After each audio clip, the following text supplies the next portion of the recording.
वाहन चालक कल्याण संगठन उत्तर प्रदेश के राष्ट्रीय अध्यक्ष ने ड्राइवरों के उत्पीड़न के खिलाफ आम आदमी पार्टी के सांसद से मुलाकात की। बता दें कि वाहन चालक कल्याण संगठन के राष्ट्रीय अध्यक्ष सुरेश चंद्र यादव सोमवार को आजमगढ़ से सुल्तानपुर स्थित आम आदमी पार्टी के सांसद संजय सिंह से निज आवास पर पहुंचकर 2 सूत्री मांग पत्र सौंपकर ड्राइवरों के उत्पीड़न के खिलाफ आवाज बुलंद की है। राष्ट्रीय अध्यक्ष सुरेश चंद्र यादव ने कहा, हम ड्राइवरों के अधिकारों का हनन हो रहा है, हमारा भविष्य खतरे में है। आज मेरी तरह ही पूरे भारत का ड्राइवर गुलामी की जंजीरों में जकड़ा हुआ है। आए दिन ड्राइवरों को पुलिस, ट्रैफिक पुलिस, परिवहन विभाग और व्यापारियों द्वारा प्रताड़ित किया जाता है। समाज में हम ड्राइवरों के साथ तमाम घटनाएं घटित हो रही हैं। ड्राइवरों द्वारा पहले भी ड्राइवर आयोग और ड्राइवर वेलफेयर बोर्ड की मांग को लेकर सरकार को अवगत कराया गया, लेकिन सरकार ने ध्यान तक नहीं दिया। ड्राइवरों ने धरना प्रदर्शन के माध्यम से भी सरकार को कई बार अवगत कराया, लेकिन कोई भी सुनवाई नहीं हो रही। इसके बाद हम ड्राइवर स्टीयरिंग छोड़ो आंदोलन करेंगे। वाहन चालक कल्याण संगठन के राष्ट्रीय अध्यक्ष सुरेश चंद्र यादव जी और उनके तमाम साथी पदाधिकारी आज मुझसे मिले और उन्होंने कुछ महत्वपूर्ण बिंदुओं की तरफ ध्यान दिलाया। कुछ महत्वपूर्ण मुद्दे जो वाहन चालकों की ज़िंदगी से जुड़े हुए हैं उसके बारे में उन्होंने बातचीत की। सदन का सत्र 21 जुलाई से शुरू हो रहा है।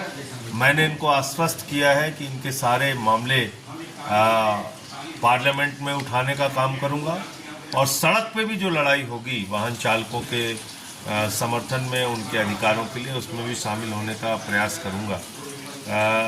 2-3 बहुत महत्वपूर्ण बात इन्होंने कही कि एक तो वाहन चालकों के लिए कल्याण बोर्ड, एक वेलफेयर बोर्ड होना चाहिए, एक आयोग होना चाहिए जहां पे उनकी समस्याओं का निस्तारण हो सके। जो घटनाएं हो रही हैं उसमें बहुत सारी जगहों पे ऐसा भी हो रहा है कि ड्राइवरों को पीटा जा रहा है, मारा जा रहा है, पुलिस के द्वारा उनसे अवैध वसूली की जा रही है, पैसे की मांग की जाती है। तो इन सब घटनाओं पर भी रोक लगाने के लिए एक सख्त कानून बने जिससे कि उनका जीवन सुरक्षित रह सके।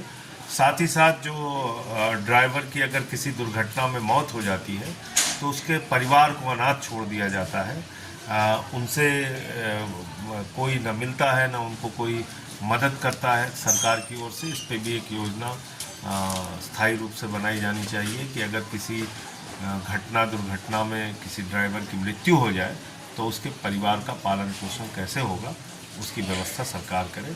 तो इन कुछ मुद्दों को लेके इन्होंने अपनी बात मुझसे रखी है और मैं पूरा प्रयास करूंगा 21 जुलाई से जो सदन का सत्र चल रहा है वहाँ ये मांग। ये ड्राइवर अर्थव्यवस्था के सबसे अहम कड़ी हैं और इनके साथ ही इस तरह पूरे देश को जोड़ते हैं, पूरे देश को एक राज्य का, उत्तर प्रदेश का जो वाहन चालक है वो तमिलनाडु और केरला तक का सफ़र तय करता है और बड़ी कठिनाइयों में उनका अपना जीवन बीतता है। उनकी जो अपनी दिक्कतें हैं उसकी तरफ कोई ध्यान नहीं देता। तो ज़रूरी है कि इसका समाधान हो, इसका कुछ निस्तारण किया जाए। मैं जिन उम्मीदों से माननीय जी से मिलने के लिए आया था और वो सारी उम्मीदों मुझे पूरी हुई दिखती नज़र आ रही हैं और आभास हो रहा है कि हम देश के 24 करोड़ चालकों के लिए जो लड़ाई लड़ रहे हैं वो लड़ाई कहीं न कहीं कामयाब होगी और महोदय जी से हमें आश्वासन पूरा मिला कि इस पर पूरी तरह से खरा उतरेंगे और पार्लियामेंट में इस आवाज़ को